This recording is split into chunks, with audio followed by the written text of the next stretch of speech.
Keep cutting.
All right, we're good. Got the top edge of this cut now. Probably wider than I want it to be. I'm gonna go with it. My first time attempting this, so that's what you gotta do. You gotta learn. I thought that was a super thin disc. Maybe I'm headed at the wrong angle.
Now we burn.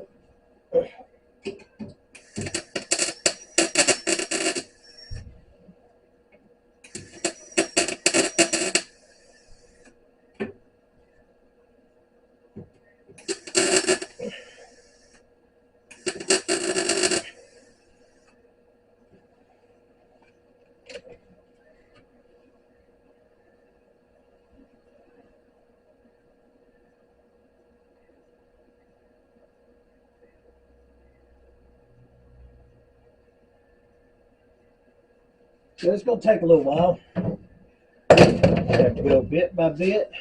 I can get one more over here.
All right, well, I'm going to keep working on getting this welded in, and we'll come back later and show the progress when I get to the grinding point, and that's going to take a while in itself too. Well, thanks for watching out here in the garage, and come on back and see us next time.